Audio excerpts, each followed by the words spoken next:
Startups don't survive Amazon's attacks, but Square somehow did. What explains that? Jim McKelvey, co-founder of Block, formerly known as Square, which he built with Jack Dorsey into a generational company now valued at more than $50 billion. Are there particular motivations that lead to the highest probability of success? Oh, yes. At some point in your life, you're going to find a problem that the world has not solved yet. Every fiber of your body will tell you you're wrong. Don't accept the lack of qualification as an excuse. You're not qualified to do this new thing. Neither is anybody else on the planet. Jim is a technology pioneer, audacious entrepreneur, and the renowned author of The Innovation Stack. What is driving you to build these things? My mom's suicide was one that I didn't take any action. I could have done more to save my mother, and I didn't. And I feel that guilt. Has being a billionaire actually changed your daily life? Yeah, but it wasn't all positive. What is a use case of AI that you're most excited about in the near future? Like, where do you see AI having the biggest opportunity to disrupt and actually create a better world? Well, I've been using it personally to develop software, which is fantastic. I mean, it's a 20x output improvement. That much? It is. Oh my God, it's amazing. We can do things so quickly and so well that it's now making bad design really dangerous. So in the old days, like you could poorly design something, but because it took you, let's say 4,000 man hours to make the next iteration, you didn't have a lot of leeway. And if somebody pushed back with some, sort of crap piece of software, which I've always rebelled against, like my entire career has basically been fighting bad design. Now I've got this weapon because I just say, get out of that seat and I will fix it myself. And even though my coding skills are no good compared to really good coders, they don't have to be anymore. So it's now the question of what do you want to build? What's the experience you're trying to create for the user? And that's front and center. And that's all that really differentiates any software now. So that I think is a huge advantage with AI. Look, there's the obvious stuff. It's going to replace a ton of, sort of white collar busy work. And that's a social danger, but it's also a huge benefit. And hopefully you believe that the economy is resilient enough to reallocate those resources. That's going to be a wild ride too. That is going to be very, very disruptive because once corporate America wakes up to how much that they're paying for doesn't actually need a human, there will be fewer humans working. That is a fact. What would you say for people that are listening that might be intimidated by AI? They're not really in the tech ecosystem and they're like, okay, I'm a knowledge worker. I got to think about how I should be leveraging AI and stay ahead of the curve here. What are some practical tools or strategies that you would recommend to people? So first of all, I'd say that fear is well-founded. Yeah. Like if you are afraid, you're paying attention. Okay. Now the question is, okay, I got this one lifeboat and I'm the Titanic is sinking and there are 13 seats on this boat. And, it's not the 1900s. We're not just going to give it to the first class ticket holders. You're going to have to earn one of your seats and those seats will be earned by true contribution in the things that still matter. So how are you dealing with your customers? How are you producing value for whatever your stakeholder class is? I mean, and I know those are vague terms, but like if I was an accountant right now, I would sit there and say, I now have to be 50 accountants because that's the leverage that I'm going to get in the next year from these tools. So what do I do that represents the output of 50 accountants? Like, do I single-handedly, take on public auditing tasks, like one person, or what am I doing where I can be one of the people on the lifeboat? I mean, assuming you want to do it, the other thing you'd say is, well, okay, this ship is sinking and I'm just going to take a helicopter somewhere else, and just, eject and do a different career. I mean, I got shit. I don't know how many careers I have. I was just joking the other day because I got something called an ATP, which allows me to essentially work for United Airlines. And I was joking with my family, like, look, if everything goes to hell, I can get a job flying planes for United. Wow. Yeah. Because I know you're a pilot, so you can actually fly United aircrafts? Well, I mean, no, they have to hire me first, but I mean, like it's basically private pilot, commercial pilot. And then there's this thing called an ATP, which you really only get if you're going to fly planes for a living. But I was kind of like, well, I wonder if I could do it. I spent a bunch of time. But I mean, and I was joking when I said to my parents or when my parents, my family that, hey, look, if everything else burns to the ground, and the Bitcoin all gets stolen and all this other stuff, we're fine because daddy can go fly Boeings. Yeah. you know, I think one of the wonderful things about AI and the world and podcasts like this, look, knowledge is really available. College, freely available. Anything they teach at MIT, freely available. Anything you want to learn. I mean, unless it's like some secret thing, which there are very few secret things anymore, You're right. you can do it. And now the question is, are you the sort of person who wants to switch careers? And maybe you were an accountant and maybe accounting is going away. Like I've got a friend right now who, worked at an investment firm and I can't name the name of the firm, but he caught him doing something, yeah, they shouldn't have been doing. I said, "Well, why don't you go work for the government? Like, why don't you, instead of like trying to make money for rich people, go and try to enforce the laws? Like, try to make sure that there's less theft of people's assets." And this was a case of that. And so, I think you could switch careers these days. And if you don't have the skills for the new career, well, that's 6 months. The speed at which you can ingest knowledge and have, AI tutors but a lot of times you don't even need to learn the new stuff because the new stuff is becoming irrelevant. You just need to know what you don't know. It's this amazing world. And I think it would be scary, but also super fun. What I love about your story too is I think that you've pivoted many times. You've had a lot of careers. I know you were in tech. You founded a company. It's where you'd met Jack when he was your intern. Then you were taking some time doing glass blowing. You're a pilot, and you've been able to go through these pivots, right? Where you've been able to kind of retool, rebuild yourself. I want to dive more into the Square and Block story because I think it's one of the best tech stories of our generation, but I think there's a lot of really great lessons packed in there. For the people who don't know the story, can you share how you and Jack ended up banding together and how you guys ended up starting Square? Yeah, happy to. But I mean, I would argue that I don't pivot. I just parallel. So the pivot is stuff's not working, switch. I don't do that. I mean, in my world, something's not working. I will keep going and keep going and keep going. Like Square didn't pivot at all. We did add Cash App. We did add Bitcoin mining. We did add, we added stuff, but like the original reader, that thing still works. The original software, well, it's a bigger suite now, but it's like there was no pivot. My glass blowing. I was literally at a glass conference in St. Louis this weekend with some of the best glass artists in the world, including Janusz Pozniak, who I think is the best pair of hands on the planet right now. I mean, I love Lino, but he's in his 80s, and Janusz is just amazing. I was blowing glass with some of the best glass blowers in the world. I haven't left the art world. I still fly. So this idea of the pivot, I'm not a guy who pivots. I'm a guy who just adds the new thing. That does cause time allocation problems. But these days, I've got AI to help me and I got a lot of support that I use. And I guess I left the Fed, but that was because I termed out. I can't vote on interest rates anymore because they limit you to 6 years. I mean, hell, if they hadn't kicked me off, I would still be doing that.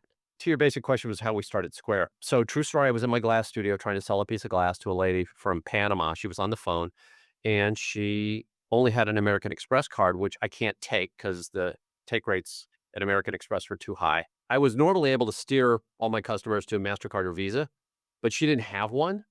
And so I lost this sale and I was pissed. And I looked at, my phone and I said, this device should magically turn into whatever I want it to. It turns into a camera, it turns into a TV, it turns into a map.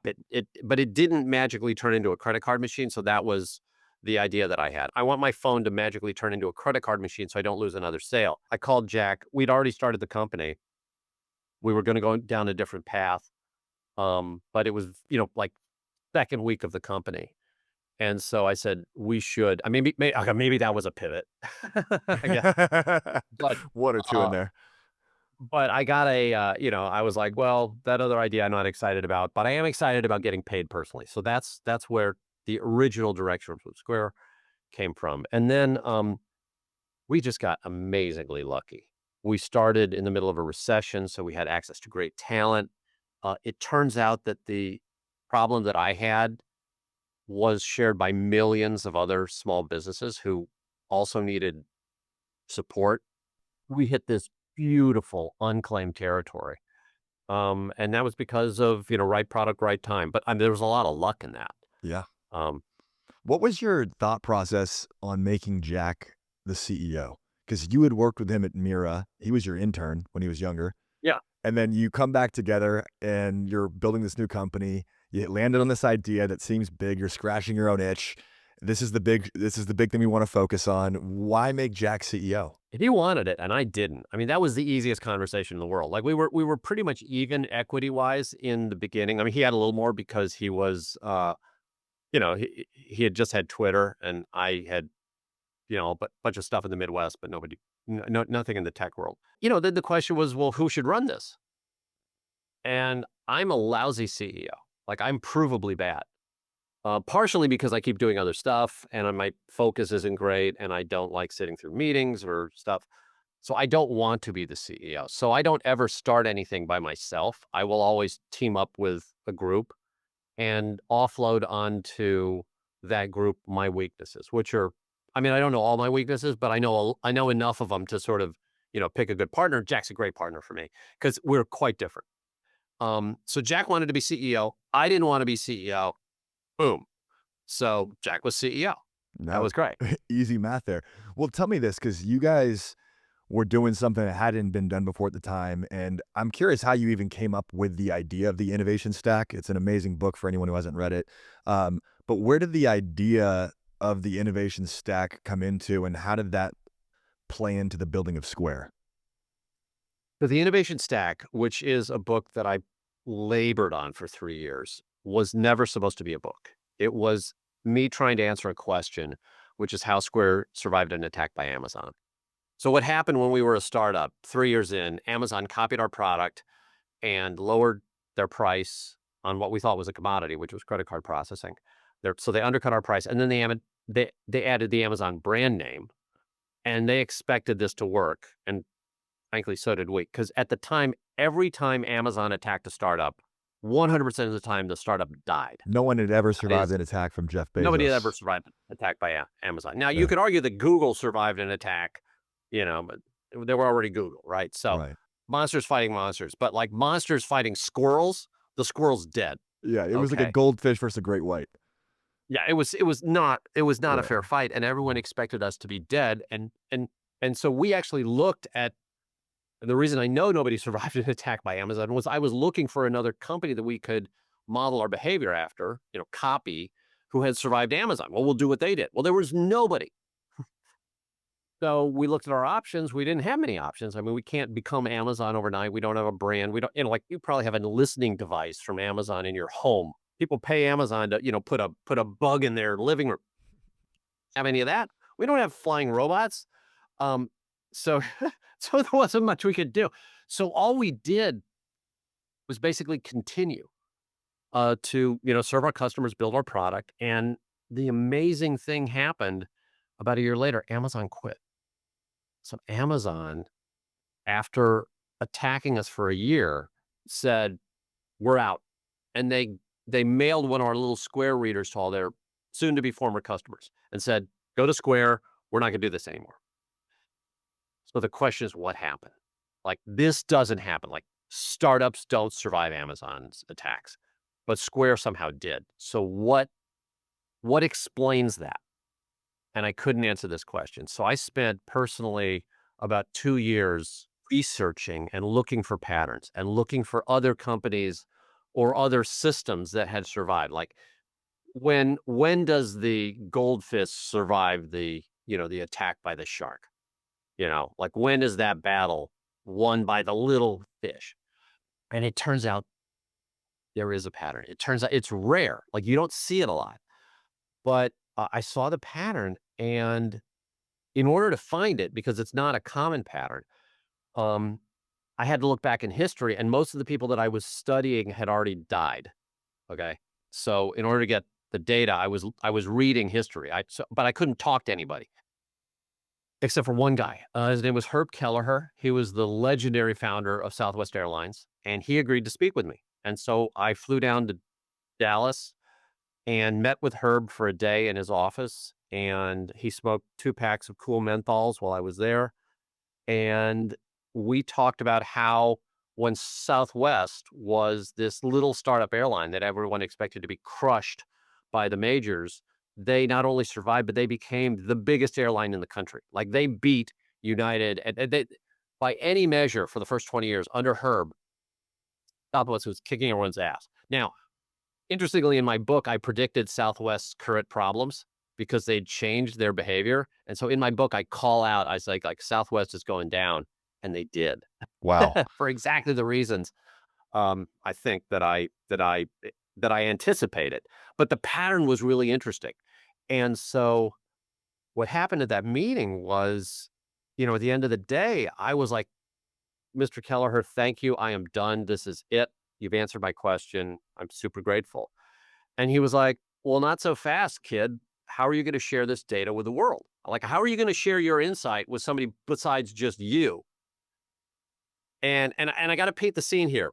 We got Herb Kelleher, who is a legend, who has this deep baritone voice, and he is pacing around his office. He can't sit still. So I'm sitting on his couch. I'm staring up at this guy. He's gone through 2 packs of Cool Menthols. So there is this cumulus layer of, cloud in the office, and I get this deep baritone voice booming down at me like, "How are you going to share this with the—" It was like hearing God give you an I edict. was I was gonna Like, say it this sounds like a this spiritual experience. this deep voice coming down from a cloud and telling you to do something, and so I was like, "Oh, and by the way, I I revered, Herb Kelleher. He was a legend, and so I resolved then and there to figure out a way to share it with the world. And what resulted as the innovation stack was me rewriting the book 8 times until it was good enough to impress even Herb. Wow. But I agonized over that book. I rewrote the whole thing 8 times. And it reads, if you read it, I know most people don't read these days, but if you read it, I promise you, it will not read like a business book. Like, you have fun with it, but No, there it's are some Easter absolutely eggs. masterful, and it got me thinking, what is my innovation stack, and how can I think through each unique point of this business? Because the interesting thing is, for an innovation stack to be successful, each part of the stack has to be successful, right? If there's any Yes. weak link, you lose the innovation stack, which I think played into your decision to not do anything when Amazon attacked. You said, okay, well, we have all these moats essentially that we're competing on, and we have to, all these must be true for us to win. And if we deviate from any of these, then we're going to fall right into their trap. Yeah, so what I was trying to do, and I'll get into the meat of the book because most people won't read it, but, here's the central theme, okay? And that is almost everything you do in your life has a known solution before you attempt it. Okay, so I learned how to fly planes, great. Um, I just paid guys who knew how to fly planes to teach me how to fly planes. I didn't have to invent anything. I have not added any bit of innovation to the world of aviation. 0. I'm a very good pilot, but I have not contributed anything to the knowledge set. And this is true for most of our lives. Almost everything you want to do, somebody else has done. There's a YouTube video, there's a course. You can figure it out. You can hire an expert. You can go to a trade show. That's most of your life. In fact, for most people, it's all of their lives. You will never do anything original in your entire life. And I'm not knocking people. I'm saying that that's good behavior. Like, I'm not going to eat an original lunch today. Like, I'm go out and I'm going to eat something. I don't know what I'm going to eat, but whatever it is, humans have eaten it for a long time. It will be not original. So, what happens if you encounter a problem that we don't have a YouTube video for? Like, if you encounter a problem where there isn't a known solution, so you bump up against that edge of human knowledge. You just like, nobody's ever done this, and what do you do? And at that moment, what'll happen is your fear response will kick in, and this fear response is protective. It's your body and your mind telling you Don't be out of the herd. Don't don't don't get out of the other group of penguins, right? The seals are coming. We got to stick together. Like the herding instinct is wired into us, and it's for good reason because like humans behave well when they're in sync with other humans. Like if you, like I was kind of psyched that you were wearing a sweater today. Like I'm looking at you, you got a nice. I mean, you got better physique than I do, but I was like, thank God he's got a sweater on because like if you'd been in a suit or something, I would have felt weird because I'm wearing a sweater. Even that little thing. Yeah. Humans like to be in sync. So if you end up doing something that humans have not done before, where you can't copy a solution, every fiber of your body will tell you you're wrong.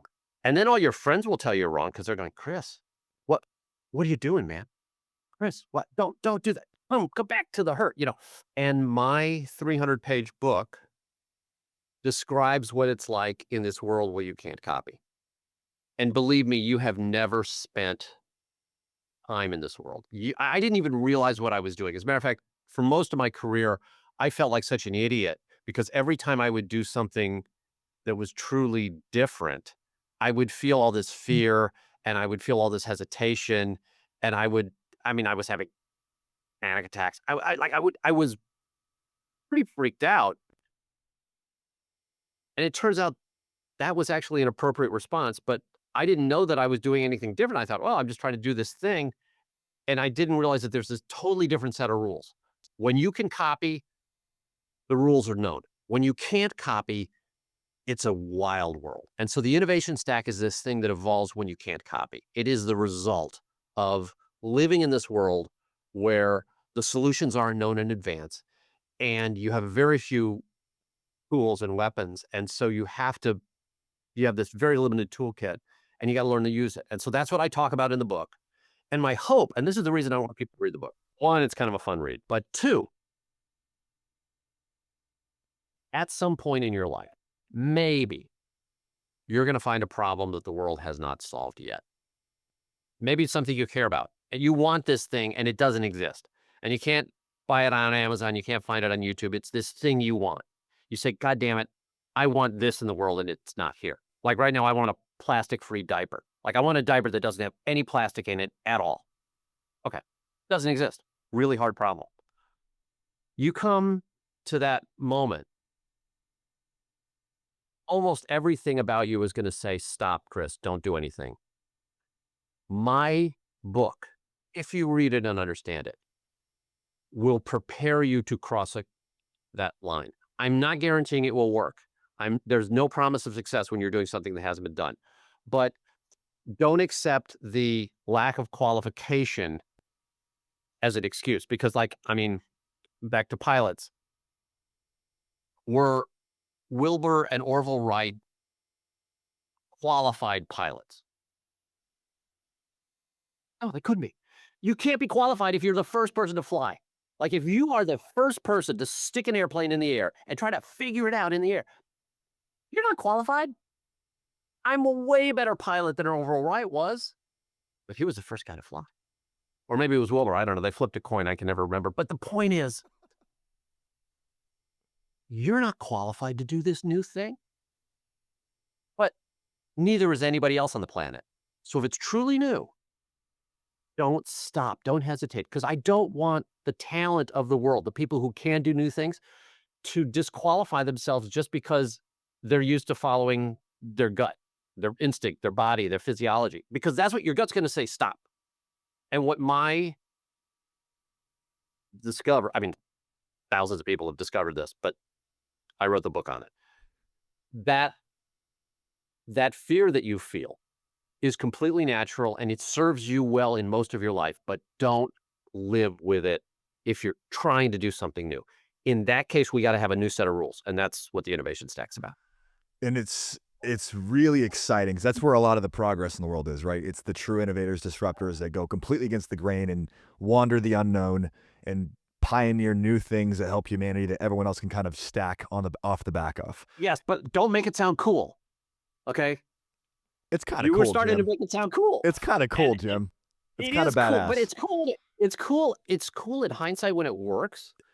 But here's the thing. If you think it's going to be cool when you start, and then you feel this fear and you feel awkward and you feel all this other uncool stuff, you'll say, well, I'm not doing it right. I need to rewatch Chris's podcast, or I need to do like, if your expectation is I'm going to be cool, I'm going to be an innovator, I'm going to nail this, dude, you're going to be so disappointed. So don't, don't, don't make it sound like I wanted to make it sound brutal, and it is brutal Hmm. and it's terrifying. And I know there are people who sort of glorify this, but I've never met anyone who's cool who's done it, who was cool while they were doing it. Mm. You know, you can become cool later. Um, but uh, yeah, cool will steer you wrong. The need to be cool in the early days. Hey man, if it works, yeah, I guess it's cool if it works. But Yeah, to the public. But yeah, in terms of, so for people here that have that audaciousness in them, a word that you love, they're a true definition of an entrepreneur. And they said, you know what, I want to go in the wilderness, and maybe it's not that I want to go be a disruptor for the sake of being a disruptor, but there's a problem. They discover that yes, they care about a problem. they just feel this obsessive urge they have to solve it. Like this is just their mission, but there is Yeah. no blueprint. For someone in that situation right now, can you break down just some takeaways from the innovation stack? Is how does someone actually come up with their innovation stack, and what does that kind of foundational process look like to get that right? Okay. So you point at a problem. So I spent the last 5 years trying to build a plastic-free diaper. I have tested thousands, and I'm not making that out, thousands of different substances, different materials, different things. Because plastic's actually pretty cool, except it lasts for a millennium, right? The problem with a diaper is that it lasts 100, or it lasts 10 times as long as the kid. The kid's good for about 100 years. The diaper's good for about 1,000. Wow. Like in a landfill, that thing will be there 10x as long as the child is. So I was like, well, how do we fix this? And I thought, well, there are probably some plastic alternatives. Turns out there are not.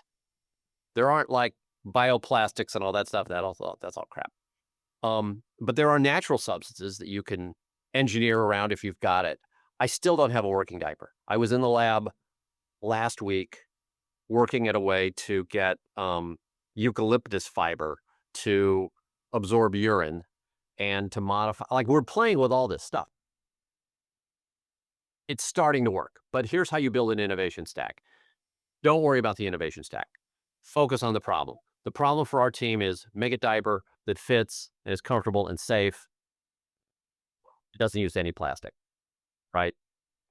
And with that as the mission, we have, you know, about 20 man years of research so far into this product. And we have built an innovation stack of probably 20 or 30 things that we do differently than normal diaper manufacturers. And our product still doesn't work. The reason I'm not, it's like, oh, go out and buy my diaper. I can't sell you one. It doesn't work. Damn thing leaks all over the place. Like it's a mess right now. But we are edging towards that solution. And if we ever get it, then we will have this innovation stack of inventions that were necessary to produce that result. Interesting. So the innovation stack is only successful in hindsight. You're kind of testing all these different things that you say would do differently from first principles to solve a problem that has not been solved before. And then once you have the result in hindsight, you can then look backwards and say, okay, these were the factors in combination that allowed this success. Yeah, you see it in hindsight because you can't. I mean, you can hypothesize about what would work, but look, until you do it and it Mm, works, you don't know.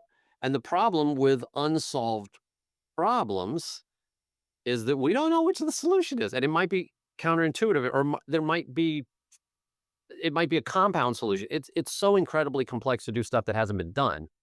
Well, at least I've never been able to just say, oh, well, we'll do this, and then it'll work. Now I have ideas like that, and then we try it, and we literally had an explosion in the lab the other day. Like we literally, like it was funniest thing in the world. You know, like an honest to God, old school. covered in synthetic urine. Oh, no. Shit blows up in your face. Well, this was piss blows up in your face, but it was literally we had an explosion in the lab. How cool is that? Right? One of the chemicals we were trying turned out to be a big oxidizer. We got this oxygen bubble. It formed under all this sludge. And then, because we're moving kind of fast, we got some lasers and stuff. Like, yeah, the oxygen comes up and hits a flame explosion and synthetic blue pee all over everybody. I didn't see it coming. I didn't see it coming. I've been taking a urine shower. I mean, it's just you can't make this stuff up. Jim, what motivates you to do these things, man? Like you have all these different passions and projects you're running in parallel. What is driving you to build these things? Do Well, you just love doing novel things that have never been done before? Is that no, that's fun, but it's not so much that. I get as freaked out and scared as anybody, maybe more so. Look, to your listeners, I don't want to sugarcoat this. Chris, we had to reschedule this podcast. Was the last time we tried to do it, which was just a week ago. I was having like a panic attack, and I haven't had one of those in like 12 years. Like, but I literally cut off the interview. You were very kind, but like I cut the interview off because I wasn't able to handle my shit, and I don't know what it was because I had about 5 things going wrong at the same time, and I don't know which one, was in my subconscious or maybe it was just you, I don't know, it was your fault. Uh, but, like, don't expect that I'm some role model or anything, but I will tell you what my process is. I deeply care about certain things, and ever since Square made me rich, I now have all these resources that I didn't have before, so I feel even more guilty by just sitting around and playing. And don't worry, I play a lot, but I can't just play. Like, I can't just, whack golf balls or fly planes or, you know, play with my kid. I love playing with my kids. They're great, but it's like it would be such a waste for me to squander all these resources and not try to attack some problems. So, like, who's gonna build a plastic-free diaper right now and not sell out to Procter& and Gamble if it works, right? it has I to mean, be someone who's got a lot of money and isn't doing it for the money. yeah, because if P&G shows up and you're not a billionaire and they say, "Hey, would you like to be?" You're probably gonna sell out. It's cool to be a billionaire. Like, put it on the bucket list. Jim, what I love about you, man, is you're like the antithesis to what you think a billionaire would be. Like, I know a lot of founders, their goal is to build generational wealth. And I think that it's a primary goal for a lot of people, and they eventually find out that it wasn't really the main thing. But for you, they want to be in your position. But I'm curious, has being a billionaire actually changed your daily life in a meaningful way? Yeah, but it wasn't all positive. I mean, what it's done, it's made things kinda weird. Um, because in the old days, nobody wanted to talk to me unless they wanted to talk to me. And these days, people pretend they wanna talk to me when they actually wanna talk to my money. So, and I've gotten a little more attuned to this, but, like, for the first few years, I was like, "Oh, this guy's being really nice," and I was like, "Oh, wait a second." I'm more nervous than I was before because I don't trust people as much as I used to. Because you know, the old Jim when I was, sort of like I had plenty of money. I've always had money. At least that's not true. I've always had way more money than I could spend. Like, I just don't have a lavish lifestyle, so it never mattered. When the money shows up, I was pretty much unprepared for these really sophisticated, very smooth people, um, who are super skilled, ingratiating themselves with me and my family. Some of them are actually friends now, but there's an asterisk by all those sort of friendships. As like, oh, you're post IPO, you know. I don't. So and that kind of sucks because I used to be able to just, I hung out with a bunch of crazy folks, a lot of artists, a lot of you know guys who are in prison, people who are I don't know, just not sort of mainstream white America. And now I'm more guarded, and that sucks. But every time I let my guard down, I get pitched unbelievably. I just like, I had a guy, I was at this glass conference the other guy, some dude who's a glass artist. He's like, "Jim, we have to talk." I was like, "Yeah, sure, let's talk." And he wants me to like set up some nonprofit and pay him some insane salary. And I know the guy's insane. Like, so I had to say no, but I was like, I just had to sit through, and I'm like, what am I going to do? I mean, so I'm just not whining about it. Well, I am whining about it. Don't feel bad for me. Don't feel sorry. But it's not all positive. And I wish, here's the thing, Chris, I see some billionaires. I live like billionaires. Man, they got awesome houses. They got, you know, all sorts of stuff. And I kind of look at it and I'm like, boy, it'd be cool to be that. And then this little voice in my head goes, Jim, you could just buy that if you want. Like, you just go get that. Anything. I don't care. Like, I don't value it that much. Mm. I thought I did. I don't. It's interesting because I feel like it begs the question, what is the most important thing in life? And obviously money is a tool and we can use it to expand our options and live better lives in many ways. But if you think about it, it's probably health and the quality of your relationships. And in some way, becoming a billionaire made that harder for you to actually just build authentic relationships. It probably, I imagine, makes you value the ones you have more. Yes, yes. If I can somehow vet somebody, that is a truly precious relationship. If I feel like they're being honest and will tell me when I'm doing something stupid, because I do a lot of stupid stuff. I mean, daily. So the feedback is super helpful. And look, and those are the old friends. Those are the family. There are a couple of new friends. But it's like the new friends, they also have to have the same disease, right? So other billionaires, okay, cool. Super famous people, yeah, okay, cool. Yeah, like as long as they are used to this sort of weird treatment, then we can get on. Like a couple of my friends are, super famous people. And it's not because I'm drawn to super famous people. It's just that, oh, they understand it. They don't, they get it too.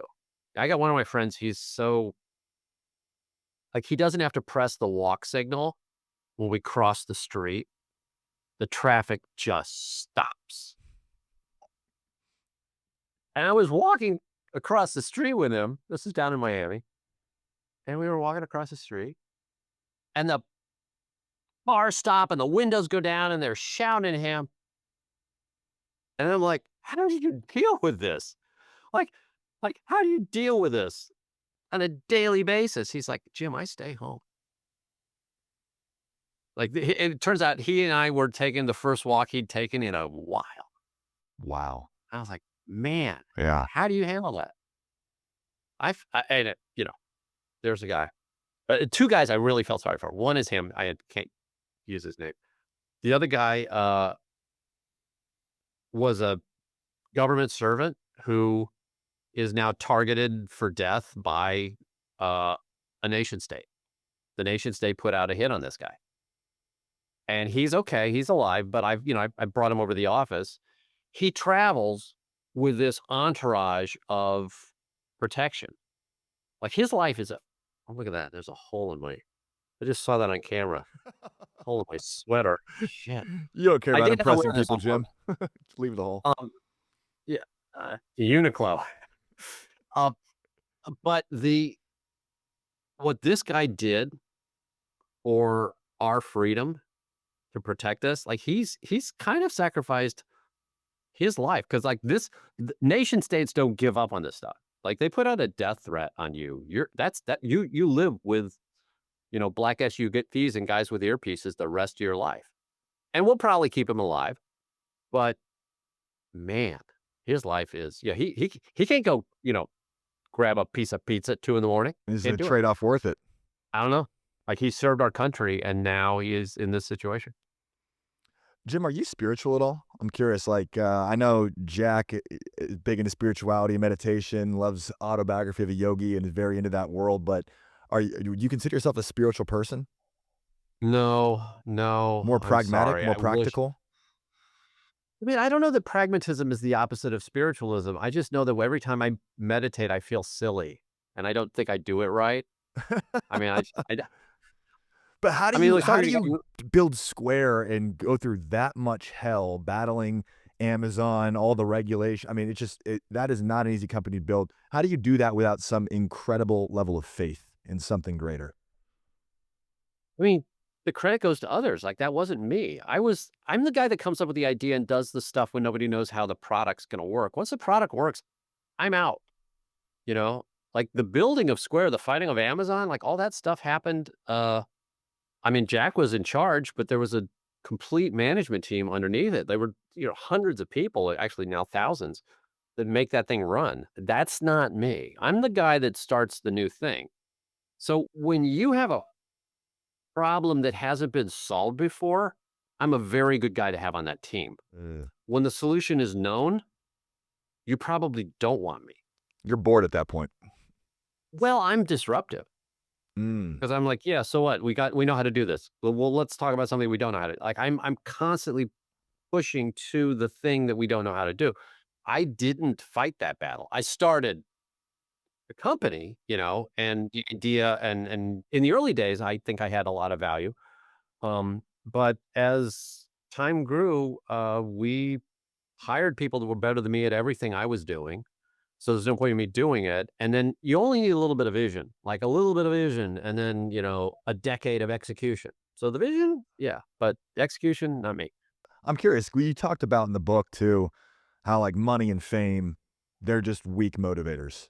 Like if you're doing it to be cool, you're probably screwed before you started. Because you study patterns, are there particular motivations that lead to the highest probability of success? Oh, yes. Passion, caring. I usually look for it in a negative form. I usually look for it in the form of anger.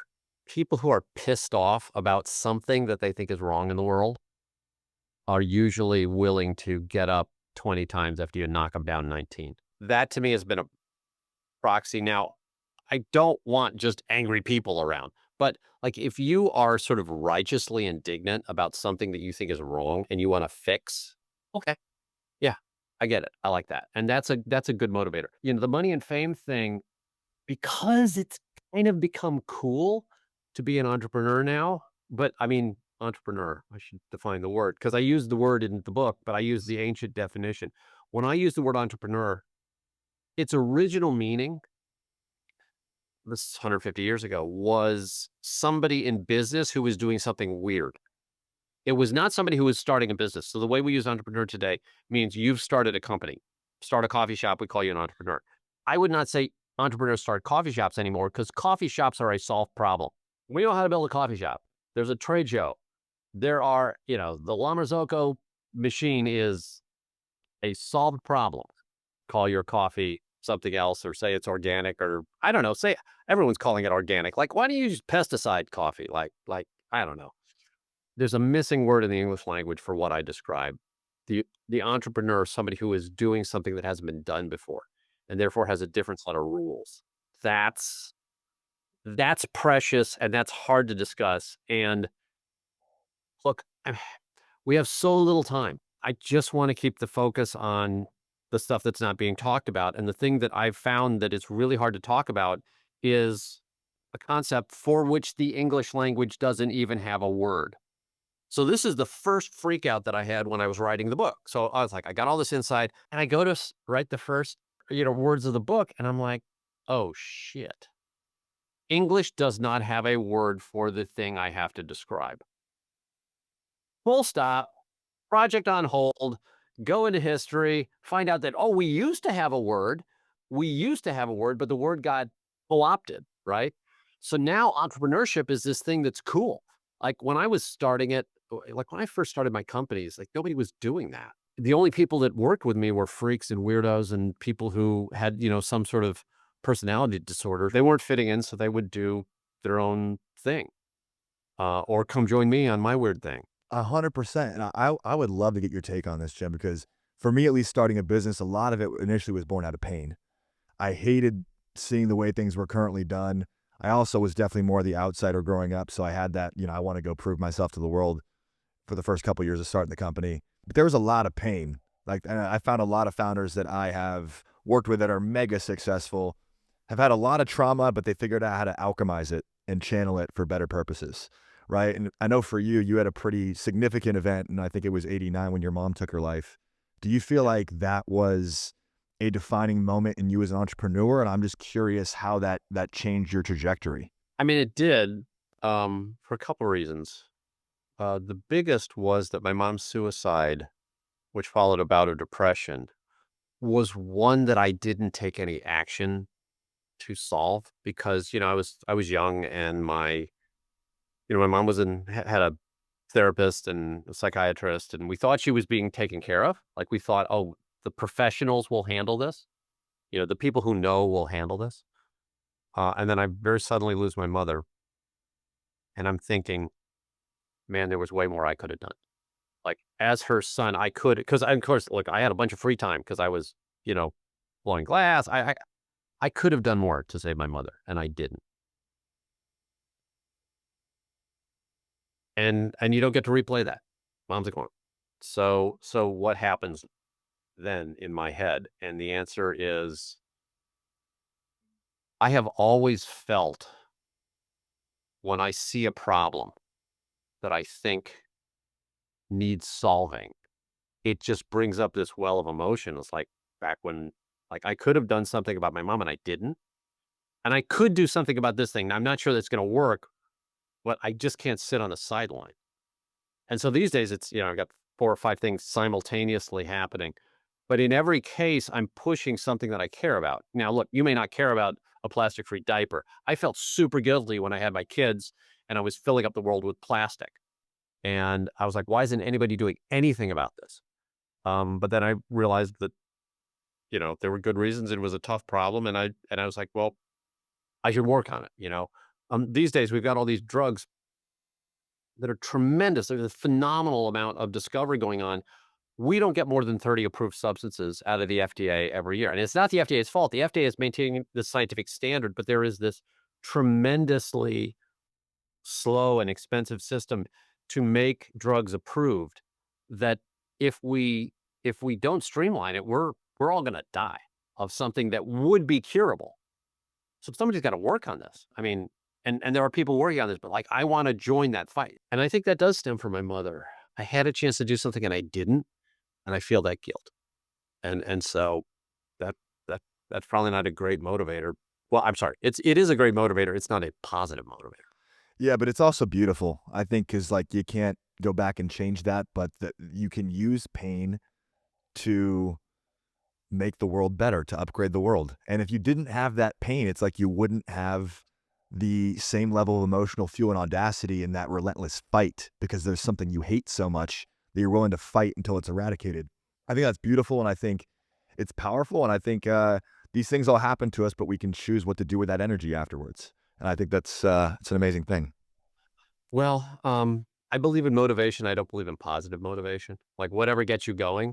Like I would rather it be positive, but if it's panic, fine. If it's fear, fine. What's it going to take for you to do the thing? I got one last question for you. Sure. Have you seen The Men in Black?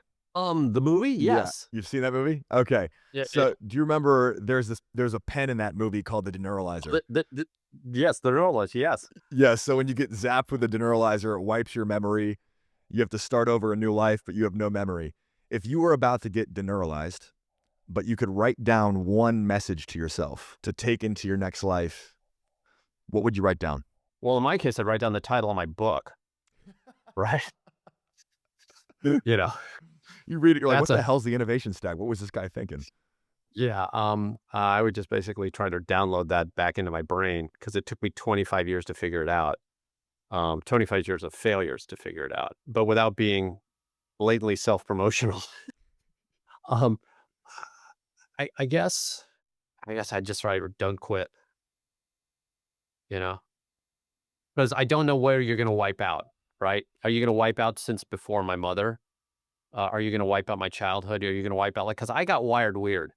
Like, I don't know what happened in my childhood that made me so stubborn, but that stubbornness has been a very positive asset. It's also destroyed some relationships. It's caused massive financial disasters. Like, but that stubbornness ultimately has been very helpful, I think. At least I tell myself that. If I could hand myself the book, I would. If I could hand my younger self the book, that was the thing that I was like, God damn, I wish I'd known this stuff when I was in my 20s as opposed to in my 40s. Because this is a couple of wasted decades of me making just flat out wrong assumptions because the rest of the world has the same problem. And we are all so ignorant about what it's like to do something innovative that there literally aren't words. I mean, that would be the thing I'd try to hand myself, but I couldn't. It would just be, don't quit on a pad of paper, That's powerful. and then wipe my brain out. We'll start again. I love it. Well, guys, go read The Innovation Stack. It's actually a remarkable book. It's definitely top five, I would say, business book, but it extends beyond business, I think, too. It's just kind of more, how do you live your life? How do you be bold and audacious and navigate the unknown and create the life you dream of? So, Jim, thank you, man. This has been inspiring, super tactical. Really appreciate you doing this.